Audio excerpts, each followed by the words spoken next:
The CBS Radio Mystery Theater presents...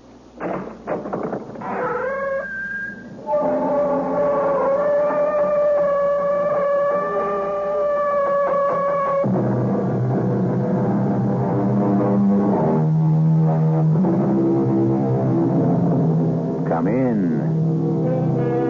Welcome. I'm E.G. Marshall. So often, it is the unpredictable that changes the shape of our future. Some people plan each move very carefully.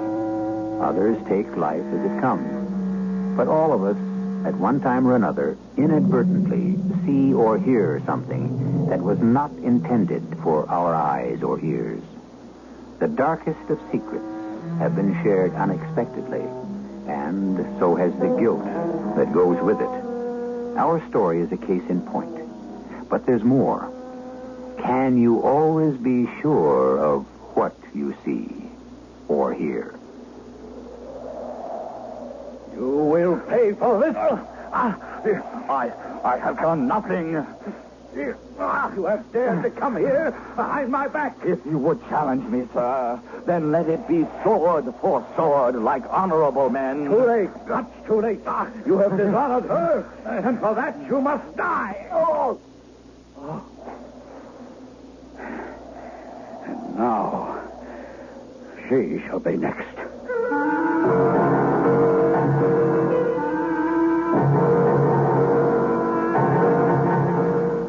Our mystery drama, What the Shepherd Saw, is from a short story by Thomas Hardy, adapted especially for the Mystery Theater by Elizabeth Pennell, and stars Russell Horton.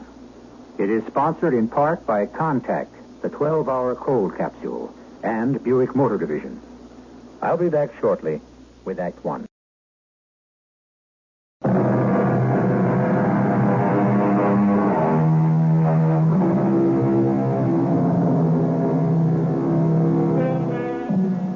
On the Salisbury Plain in Wiltshire, England, is a mysterious ruin, a stupendous collection of upright stone slabs and lintels laid out in a ceremonial pattern. It is called Stonehenge, and archaeologists date the earliest remains as far back as 2000 B.C. There is evidence that the largest, or Hellstone, came from Marlborough Downs, some 20 miles to the north, where natural outcroppings rise from the ground. And as though it were a pattern for Stonehenge, you will find here a trilithon, 3 oblong stones in the form of a doorway, a ruin known as the Devil's Door. There are tales of strange happenings and apparitions hovering over this eerie place. One was prompted by an occurrence in the 18th century, but I'll let William Mills tell his own story.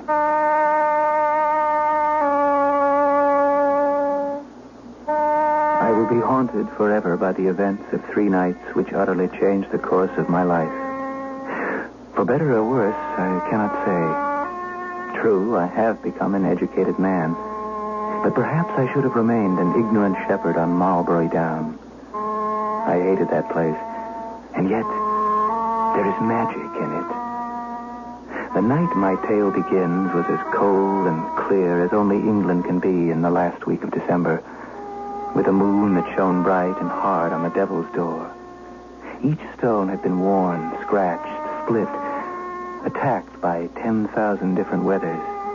But that night, those stones glistened silver with frost, and they were frightening. I tended the flocks under the tutelage of...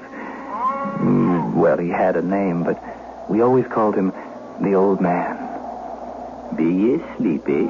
Old man, who could be sleepy on a night like this? I'll get along home and rest for a few hours. The ewes need no more tending until daybreak. Don't leave me, old man. Oh, now that's the first time I ever heard you ask for my company. It's bitter cold, and I do not choose to walk alone on a night like this. You do not choose to do anything, no more than I.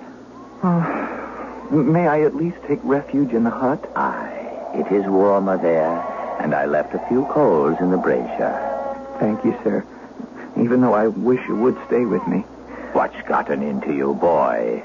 I said you could nap a bit, but mind, not longer at once than while the shade of the devil's door moves a couple of spans. For you must keep an eye upon the ewes.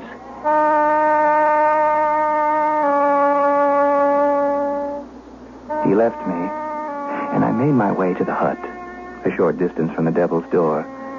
This tiny hut was completely hidden by a dense growth of firs, a sturdy bastion of bushes which protected it from the elements. There was an opening on one side, like a paneless window, with the firs cut through beyond it, so I had a clear view of the down where the sheep were grazing, and of the ominous stone doorway which cast a shadow at all times, like the pointer on a sundial. I was restless. I couldn't sleep. It must have been around 11 o'clock when I sat bolt upright, then crept to the window opening with a premonition that something was wrong. Not a sound from the sheep, but in front of the trilithon, stark in the moon's glare, stood a man. He was slender, dressed in black. I was overwhelmed by the sight of this astonishing presence in such a lonely spot. My astonishment doubled, for a second figure glided across the plain. This time, a woman. A figure of elegance wrapped in a long fur cloak. You have come, Harriet. You summoned me? But why, Fred? Why? Oh, my dearest, it has been so long. Let me hold you in my arms. No. Fred, please. I have come here, yes, but not for that. How long I have dreamed of this moment. Fred, let me go. How did you get here? You wrote that you were in the provinces, across the ocean. I have seen many lands and many faces since I last walked these downs. But always I have thought only of you. Oh, I'm flattered. But surely there's some other reason why you've called me here so strangely. Yes. I have heard that the Duke does not treat you well. Oh, he's sometimes hot-tempered, but for that he should not be condemned. I have heard that he speaks roughly to you. I have no right to question the character of my husband. Why, you don't even know him. Harriet, dearest, is this fair or honest? Your life with the Duke is a sad one. You know nothing about the way I spend my days. My life passes quite pleasantly. Pleasantly? The world should be spread at your feet for the beauty of your face. Don't speak like that, and don't stare at me so. Yes, you are a duchess, and I am no more than a soldier of fortune. But it is not impossible that I may be able to help you. I did not call on you for help. You summoned me. Well, if that's all you have to say, I see now that I should not have come. It was foolish and impulsive of me. If I weren't a gentleman, I would take you away with me. I could do it, you know, to save you from Fred, the hell. let go of me. At this dramatic moment, the wind took their voices away, and when next the man spoke, it was in dull, flat tones. Very well. I see you are dead and lost to me. Then let it be that way, and set me free. As I once loved you, Harriet, I love you now, more so than ever. But you are not the woman you once were. So be it. I will never see you again. Oh, Fred, there's no need to take such a tragic tone. Things have changed, except that you are my friend. So why shouldn't we meet? When? I don't know. I would not be here now, except that the Duke is away from home. When will he be back? The day after tomorrow, or the day after that. Then meet me again tomorrow night. Oh, no, Fred. I am here out of pity. Because in your letter you sounded so forlorn. I believed you were the one that was in trouble. I have traveled 2,000 miles just to assure myself that you are all right. You must see me once more. I repeat, I cannot. If anyone should find out, there would be slander and heaven knows what. Then tell me two things. That you did love me once, and that your husband is unkind to you often enough to make you think of the time when you cared for me. Yes, I confess to both. But owning to them shows a weakness in character, and I would not want you to infer that I could ever resume our old relationship. No, there is so much more I must tell you. Will you come once more? Oh, you're very persuasive. One final goodbye, then. I will meet you tomorrow night or the night after. Now let me go. They parted, with the Duchess hurrying toward Shake Forest Towers, the mansion which dominated the countryside. The man watched until she was out of sight, and then set off in the opposite direction. Silence and emptiness. I was uneasy with a nameless fear. And then I knew why. From the shadow cast by the Trilobon stepped another figure. I could not see his face, for he wore a visored cap. A stocky person, booted and spurred, obviously a horseman. He marched toward the spot where the two had held their tryst. I was terrified for fear he would discover the opening. But he stopped and walked heavily back to the Devil's Door. Then I could see the glint of the object he held in his hand, a long and shining dagger which he pointed meaningfully in the direction the first man had taken. Sheathing the wicked blade, he strode off, and soon I could hear the receding beat of horses' hooves. I trembled at the implications of what I'd seen. Of course, this second man had been witness to the meeting of the Duchess and the man named Fred. I was leaning against the sill of the opening, mesmerized when I heard the sounds and the shouts of the old man. Bill Mills, come here at once. What's happened? Why have you returned so soon? It's too early for you to be back, sir. Sheep, lad, the sheep. I tossed and turned on my bed, but you were the one who was sleeping. But I have not shut an eye. Ah, a shepherd you call yourself. Look at the flock. Something has disturbed them. I give you my word. I have been watching. Yonder lamb has strayed from its mother. Go after him, Bill. And the old ewe has twins. Light your lantern and bring it to me. The moon is getting low. I scrambled, rescuing lambs which seemed to be straying in all directions. Surely they had not been like that before. Had I been too preoccupied to notice their distress? Or had the sheep, too, lain still in the presence of unexpected visitors? This is not like you, Bill. First, you have not done your duty, and now you have lied to me. I do not lie, old man. Don't make it worse. I went to the flock, and then I remained at the window all the rest of the time. And you saw nothing? I saw no straying sheep. Aha. The Duke's men will be after us for this. After us for what? For not doing our duty. Sir, not a sheep has been lost. No thanks to you. I promise not to let it happen again. You can keep that promise. Tomorrow night. But I wondered if I could. Other promises had been made. And who knew what I might be witness to on the following night? Or the one after that.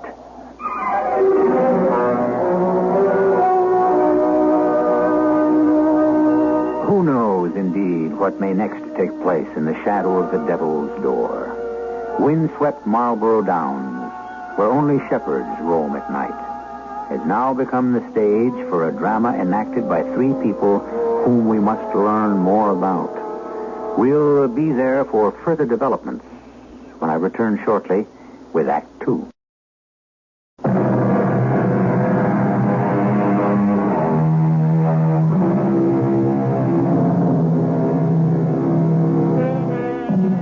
The second night, like the previous one, was cold and brilliantly clear, and the massive Devil's Door glistened with silver frost. Bill Mills had been tending his sheep, but shortly before 11 o'clock, he hastened to the hut and took up his post of the night before at the open window. And he did not have long to wait, for almost at once came not the couple whose words he had overheard, but a rider on a galloping horse. Beyond the Devil's Door was a gully and a stand of furze bushes much like the ones where I was hidden. Now I knew why I'd not seen the horse last night. The horse and rider were blotted out completely before the man emerged alone from behind the dense bushes. And as this short, heavy-set figure moved into the light of the full moon. I gasped at my earlier stupidity, of course. It was none other than the Duke himself. The man on whom my livelihood depended, the ruler absolute of our community. I'd only seen him before at great distances. And now, he was walking directly toward my hideout. He would find me, and heaven knows what would be my fate. This time, he would discover the way that led to the door. I quickly burrowed under a pile of straw in the corner and tried to lie as still as the dead. I felt like an insect about to be stepped on by a giant's foot. Hello? Hello, anybody in there? Yes, this should suit my purposes nicely. When they come, I'll be ready. I was scarce breathing, but the heavy breath of the Duke and his mutterings assured me that he was too busy to pay attention to any stirrings from my corner. A nightly meeting. I must surprise her before she comes. Stealthily, the Duke left the hut, and I crept to the window opening. The slender young man was there, pacing back and forth in the moonlight. He had no chance to run or defend himself as the enraged Duke, arms outstretched like a vulture's wings, descended upon him, made a grab for his throat, and caught him by the collar. Let me go. If you seek my purse, I am but a poor soldier and have no gold. You have taken something more precious than gold. Who are you? And what do you want? No man or woman deceives me. I seek revenge. I have done nothing to you. You have dared to come here behind my back. What?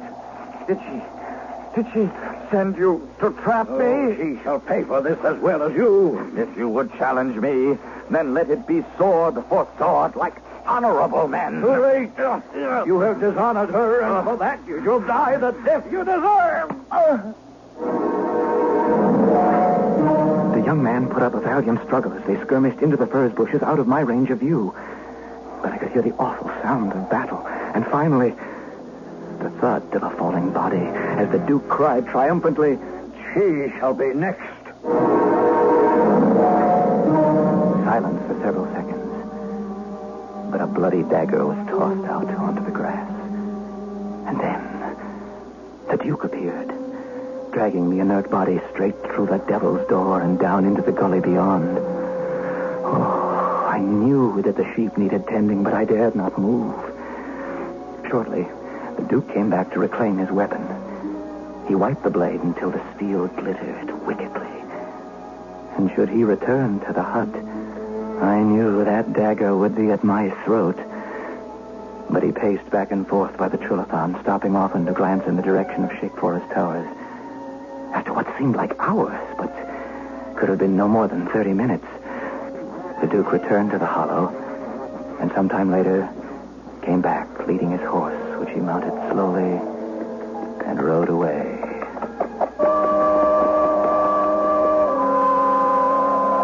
I was in a panic. My promise to the old man was forgotten. No one was going to leave me alone with a dead body. Whatever the consequences, I had to get away. Which way to run?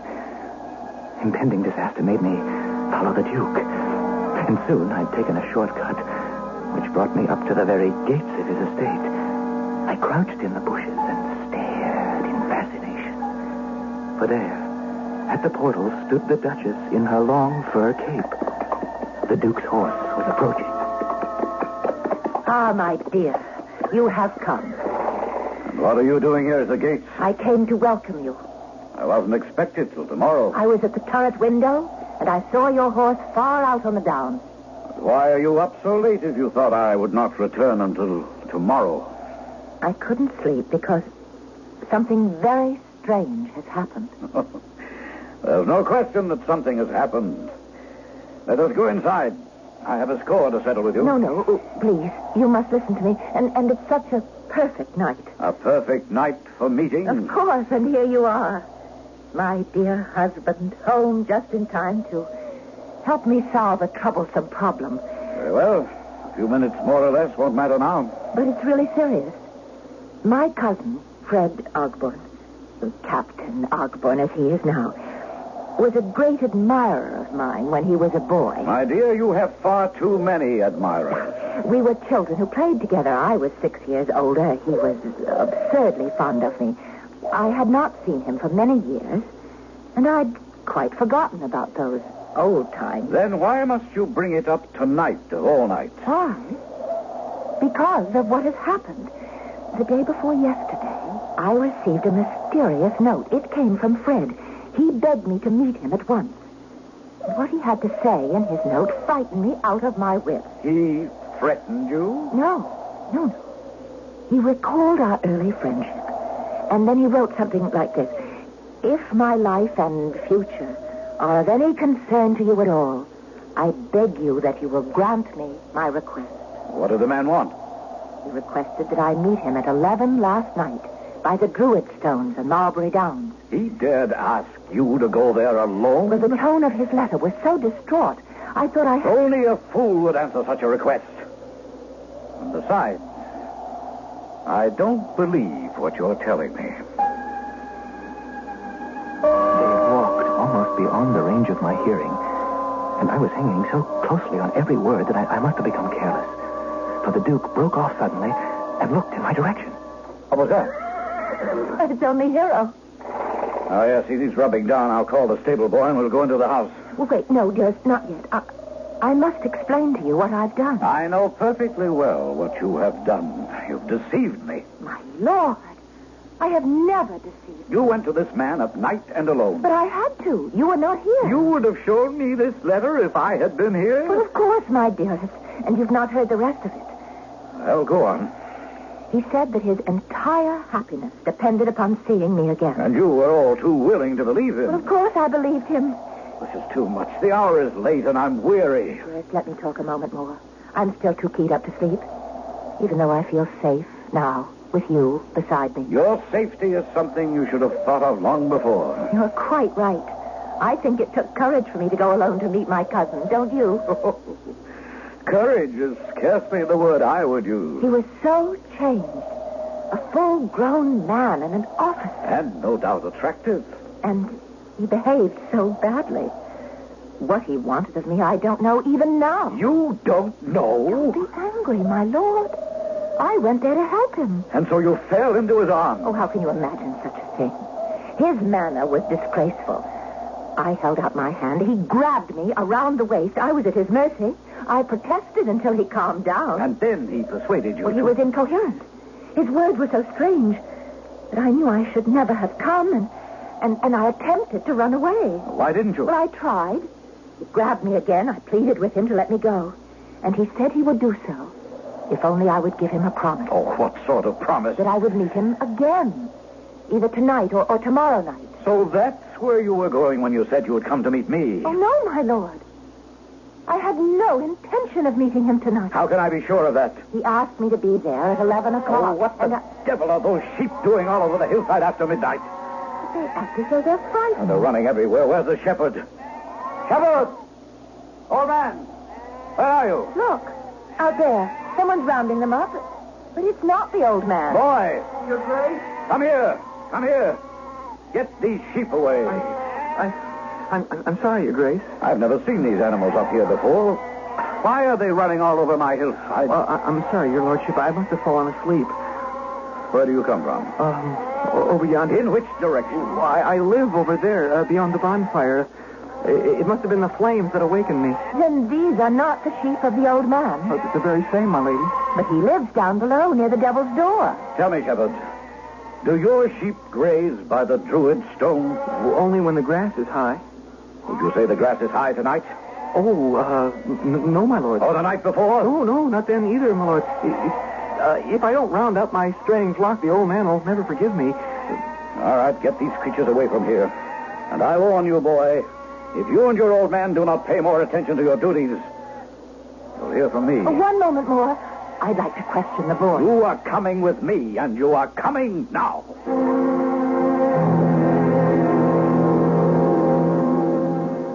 Now, that shepherd boy is not the only one who will pay for the consequences of this evening. The boy was frightened.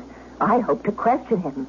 If he saw me running across the down, then you surely would believe me. I believe what I know to be true. Then you will help me. There's just one way in which you can be helped, and I plan to take that course. Well, I knew you'd see it my way. You'll go with me, won't you? Go with you where? Well, since I failed to meet my cousin tonight, he'll be expecting me tomorrow. And we'll give him a surprise. We? Well, of course, my dear. You will go with me to the Devil's Door. How can you suggest such a thing? I told you Captain Ogburn behaved disgracefully, and I want him to be taught a lesson. He won't be there. Oh, of course he will. I have no doubt he's waiting still tonight. And he'll be there tomorrow, just as faithfully. I'm sure my cousin is in some kind of trouble, and you will help me reason with him. Why should I have anything to do with him? Because you're my husband. And aiding my kinsman would be no more than human kindness. Oh, that's a most extraordinary request. Then grant it to me, out of compassion. I will go with you for only one reason. To prove to you that your cousin is not the faithful admirer you take him to be. I expected the old man to unloose his rage when he found me with the flock in total disarray. But he was grimly calm and unquestioning. I wanted to run far away, and I would have if there had been anywhere to go. I must plan my escape somehow, for I could not tolerate spending the lonely nights of the future so close to a moldering corpse. Nor could I tell anyone what I'd seen.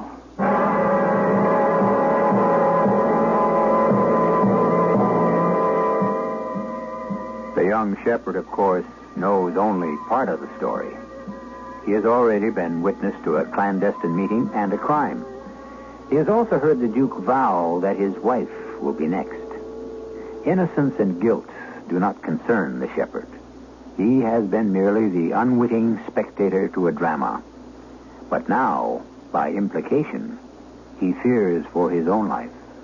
Events of the next night will unfold when I return shortly with Act 3.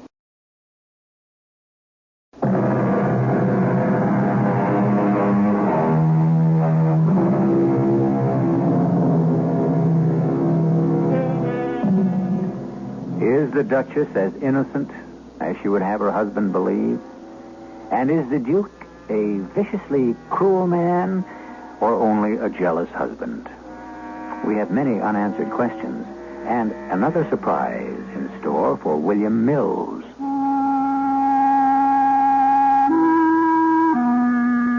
The next night, when a lamb strayed to the very shadow of the trilithon, I hastily retrieved him, glancing in fear toward the hollow beyond. I more than half expected a ghost to rise from the ground, a grisly apparition.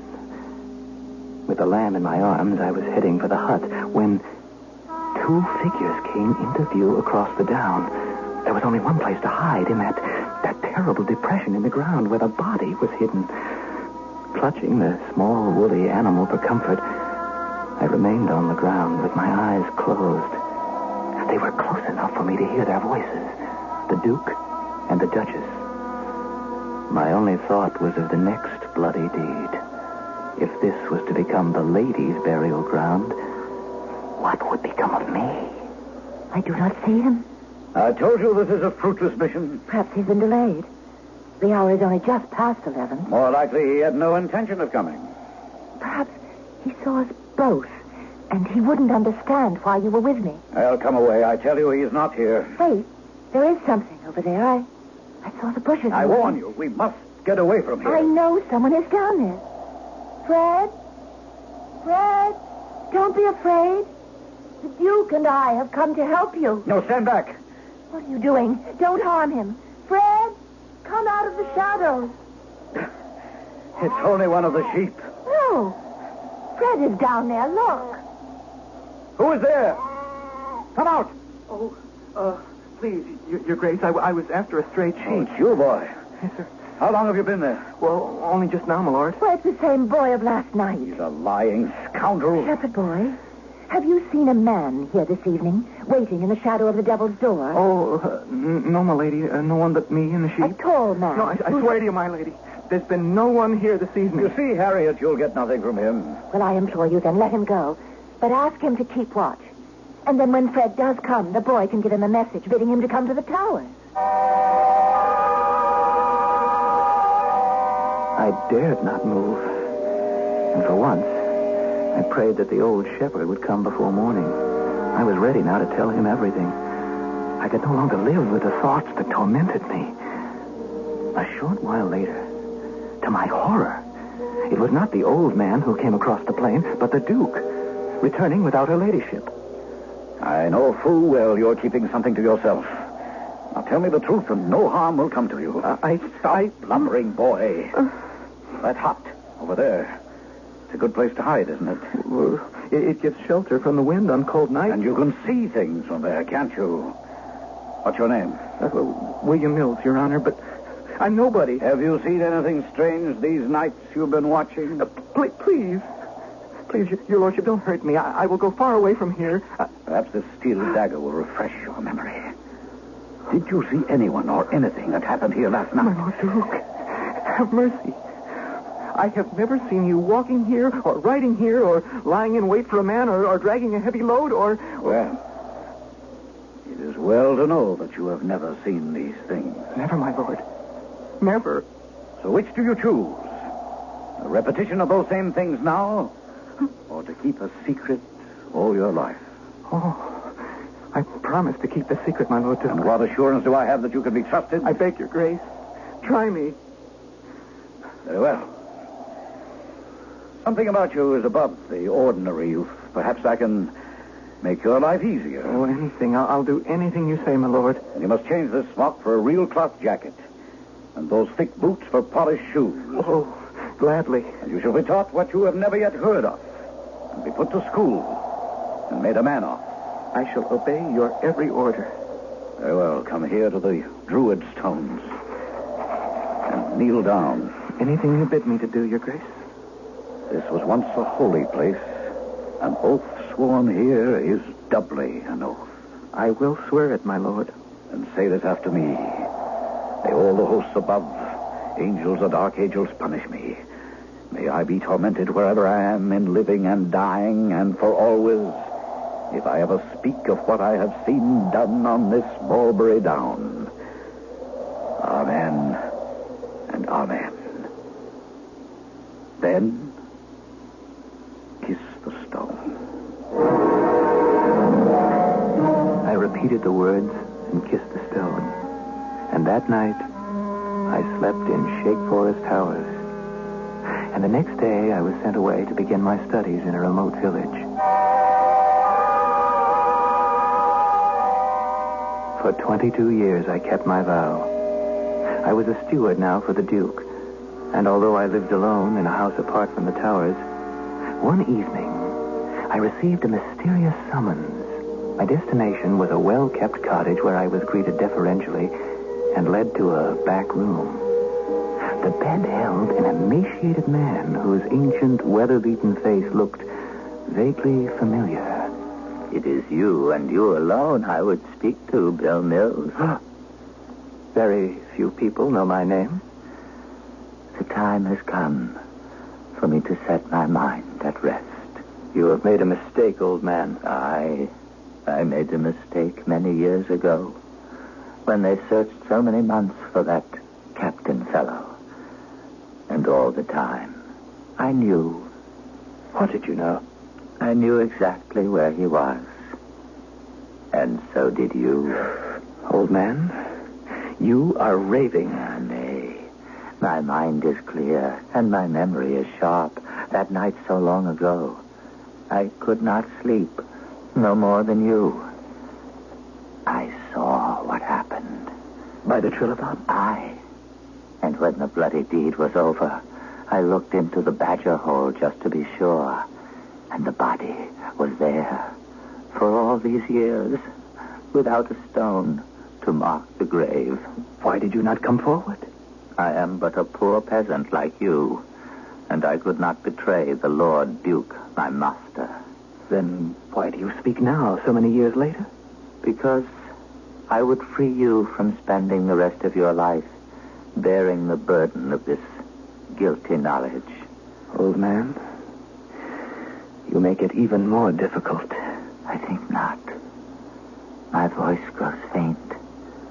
Come closer to the bed, and I will tell you what I have done.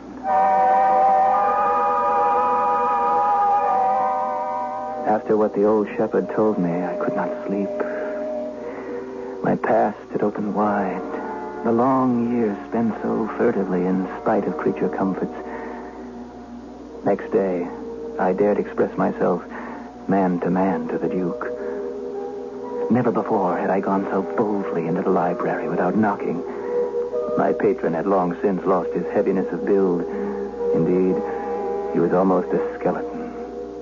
His white hair was thin, and his hands were nearly transparent.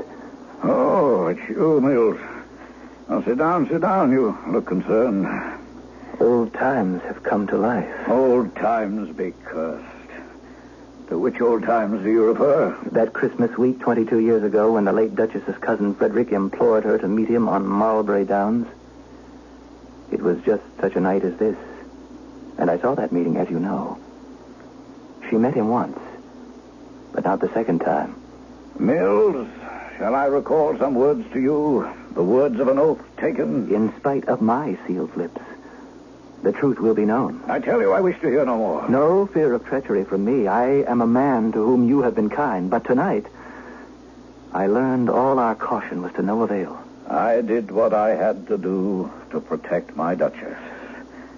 Do you think for a moment that she ever guessed? She never did, I'm sure, to the day of her death. Then nothing else matters. Oh, but something does. You have not heard me out. What is that bell tolling for? Who's dead in the village? That's what I came to tell you. The oldest man, the old shepherd. Dead at last, huh? How old was he? 94. And I am only 70. I have 24 more years. My lord, I learned this evening that the old man shared our secret. I don't believe it. Not unless you broke your oath. He was there, on the down, all the time. But I did not know he was there, nor did you. Nor did anyone else, and now the man is dead. Why do you torture me with memories? 2 hours ago, the vicar went to see the old man. And to him he confessed all, just before he died. I will see the vicar at daybreak tomorrow. To what avail? To stop his tongue. Till I am dead. Like the shepherd.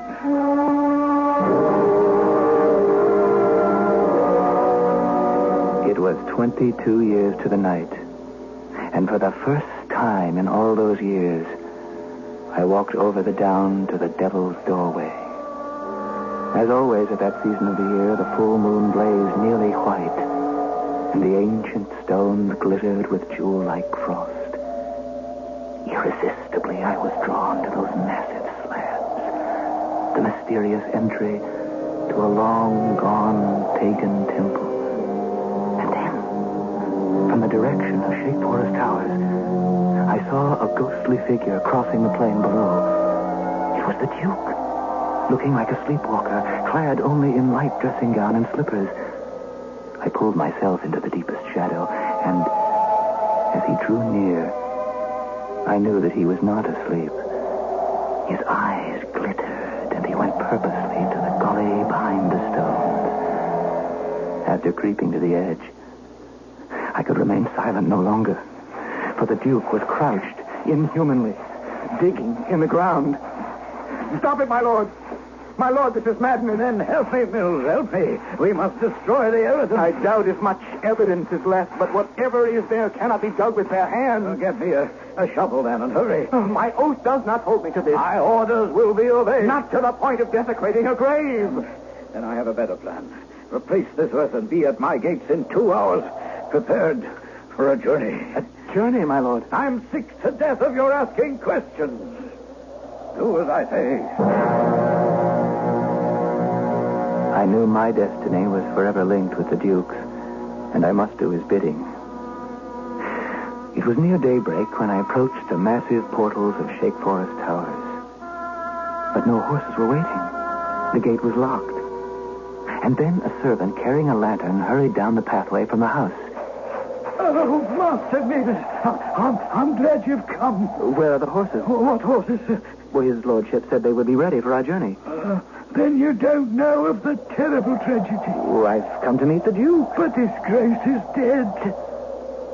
How can that be? Come into the house, Master Mills. The vicar will tell you. I want to know at once. Well, sometime during the night, his lordship left his room. He went out in the cold without a word to any of us. Go on. And wandered around who knows where, enough to catch his death of cold.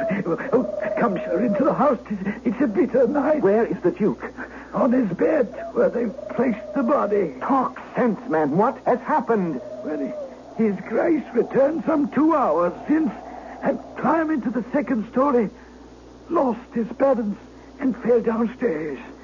We tried in vain to revive him, but he never breathed again.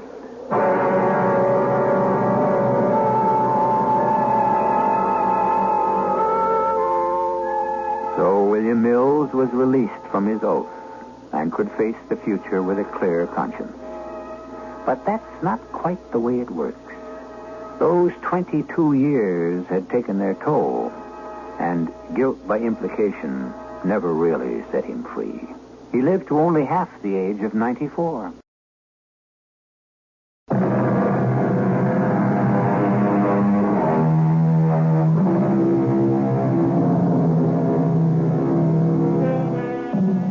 As we said at the beginning, an innocent witness may become a participant simply because he is there at a certain time and place to see and hear things never meant for his eyes or ears. Marlborough Downs is still inhabited by shepherds, but today's sheep herders steer clear of the Trillathon, for it is said even today that during the nights of Christmas week, flitting shapes are seen in the open space around the Trillathon, together with the gleam of a weapon and the shadow of a man dragging a burden into the hollow.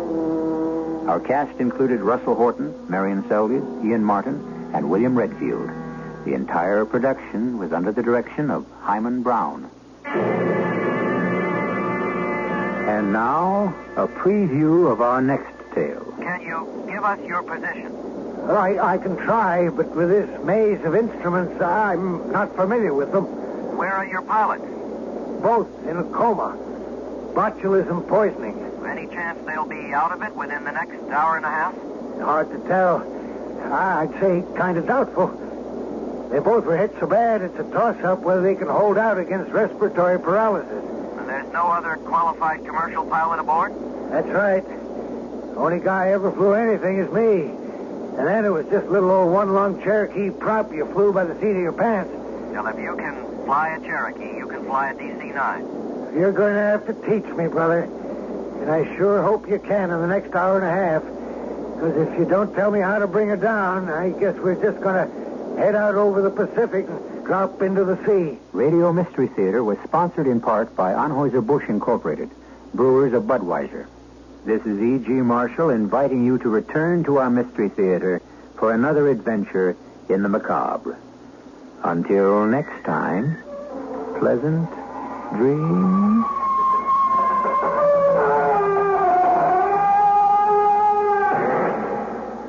Join us at 8:07 tomorrow night for the CBS Radio Mystery Theater on KVOR, Colorado Springs. In 1 minute, 9 o'clock, CBS News, followed by local and regional news, weather, and sports, and more music.